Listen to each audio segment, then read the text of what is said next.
Most gardeners are taught that compost must finish in a pile before it ever touches the soil. Heat it, turn it, wait months, then apply.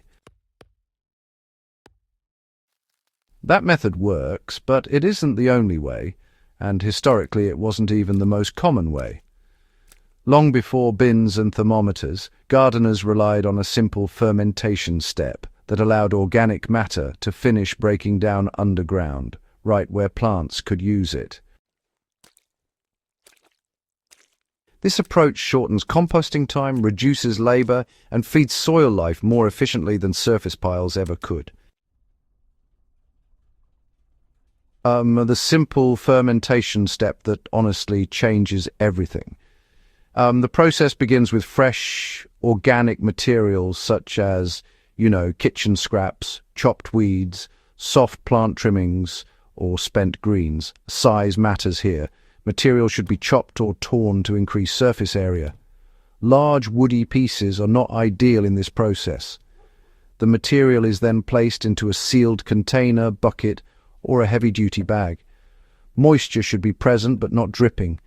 If you squeeze a handful, it should feel damp, not wet. For microbial inoculation, you can add a small amount of finished compost, garden soil from a healthy bed, fermented plant juice, rice wash ferment, or even diluted molasses at a ratio of 1 tablespoon per gallon of water, lightly sprayed over the material.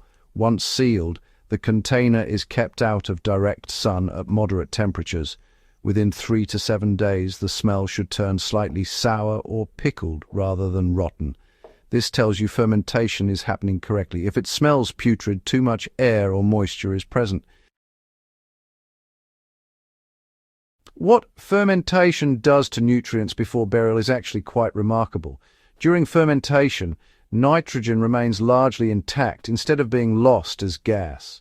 Phosphorus becomes more soluble. Potassium is released from plant cells. Most importantly, microbial populations explode. These microbes are adapted to low oxygen environments, which makes them ideal for underground decomposition.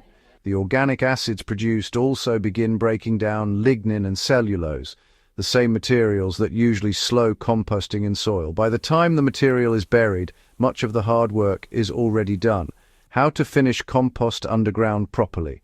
Once fermented, the material is ready to be buried. Choose an area between crops, under mulch, or in an empty bed. Dig a trench or pocket 8 to 12 inches deep. This depth keeps odors contained and places the material where soil life is most active. Spread the fermented material in a layer no thicker than 2 inches. Thick layers can compact and slow breakdown. Cover fully with soil, then replace mulch if present. Water lightly to settle the soil, but do not saturate. Within 2 to 4 weeks, the material will be, largely unrecognizable. Worms are often the first to arrive, followed by fungal threads and fine roots if plants are nearby. Unlike traditional compost, nutrients are released exactly where roots can intercept them. Why this method outperforms finished compost for soil building is simple. Finished compost is stable, which is good for structure but slower for feeding. Fermented material finishing underground feeds microbes first, then plants, creating a stronger soil food web response.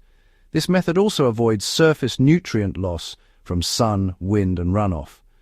Gardeners who use this consistently notice looser soil, increased worm activity, and less need for top-dressing compost. The soil becomes a living processor instead of a passive recipient. When not to use this method? Well, fermentation finishing underground is best for soft nitrogen-rich materials. Woody debris, thick stems, and high-carbon material should still be composted traditionally or chipped.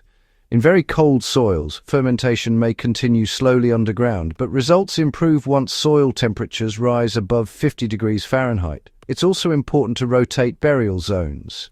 Repeated burial in the same spot can create uneven nutrient distribution. Why this forgotten step matters now is because, honestly, modern gardeners are short on time, space, and energy. Piles require management. Fermentation requires patience, but very little effort. More importantly, it respects how soil actually works. Soil does not need finished products, it needs living inputs. It can process itself. Fermentation, hands that work back to microbes, where it belongs. Once you understand this step, compost stops being a chore and starts becoming a quiet underground process that runs on its own, season after season.